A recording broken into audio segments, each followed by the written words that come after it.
নদুৱাৰৰ বালিজুৰিত বিহু কৰ্মশালাৰ সফল সামৰণি অনুষ্ঠান। নদুৱাৰ অঞ্চলৰ বালিজুৰি চাৰিগাঁও যুৱ সমাজৰ উদ্যোগত বৃহত্তৰ বালিজুৰিবাসী ৰাইজৰ সহযোগত যোৱা ২৫ মাৰ্চৰ পৰা 10 দিনীয়াকৈ অনুষ্ঠিত হোৱা বিহু কৰ্মশালা আজি সফল সামৰণি পৰে। বিগত 10টাকৈ দিন ধৰি ঢোল পেপা আৰু গগনাৰ মাতত ৰজন জনাই থকা নাচনীৰ কঁকাল ভঙা নাচে শুৱনি কৰি থকা কৈলাশপুৰ খেলপথাৰ আজি যেন নিস্তব্ধ হৈ পৰিল। অৱশ্যে ই আছিল বাপুতিসাহোন ৰঙালী বিহুৰ আখৰাহে মাত্ৰ। বিহুলৈ মাজত মাথো কেইটামান দিন বাকী।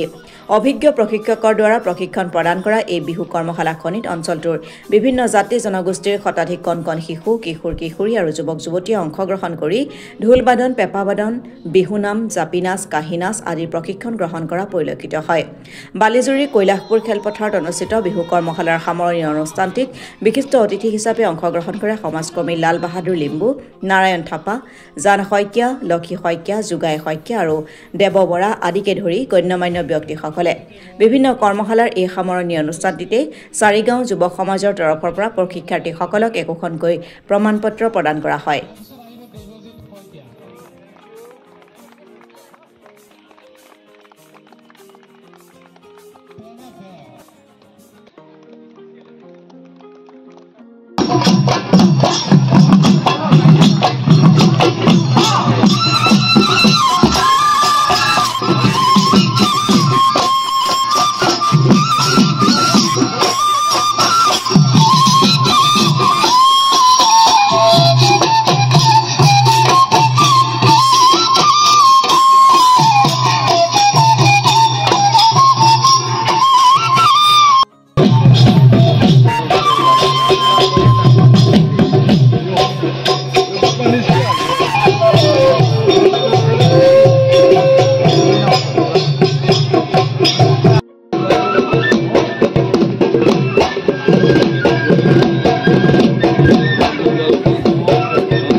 জানে যে 25 তাৰিখৰ পৰা বালিজুৰি খেলপথাৰ প্ৰাংগণত বালিজুৰি চাৰিগাঁও যুৱ সমাজৰ আয়োজিত বালিজুৰিবাসী ৰাইজৰ সহযোগত এই 10 দিনীয়া যি বিহু কৰ্মশালা আছিলে আজি তাৰ সফল সমাপ্তি ঘোষণা হ'ল।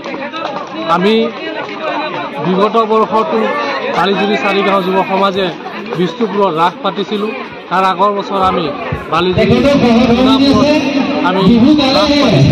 এইবাৰ আমাৰ দ্বিতীয় কাৰ্যসূচী আমি আমাৰ প্ৰয়াস অহা বৰ্ষতো যাতে বালিজুৰি অঞ্চলৰ ছাত্ৰ ছাত্ৰীক লৈ কিশোৰ কিশোৰীক লৈ পেলাই আমি তেখেতসকলক ভালদলীয়া হিচাপে ভাল নাচনী হিচাপে গঢ় দিয়াত আমাৰ প্ৰচেষ্টা অব্যাহত থাকিব।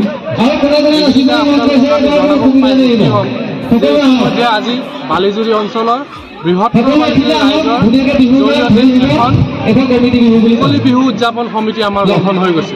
ইয়াত আমাৰ সভাপতি হিচাপে লিম্বু ডাঙৰীয়াক আমি দায়িত্ব দিয়া হৈছে। কাৰ্যকৰী সভাপতি হিচাপে মই নিজে আছোঁ।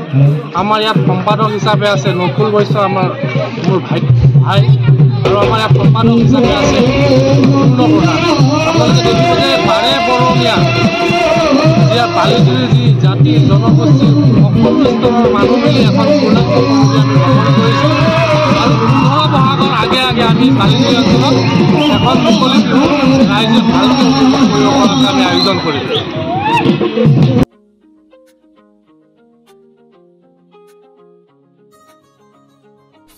Bureau report Assam today.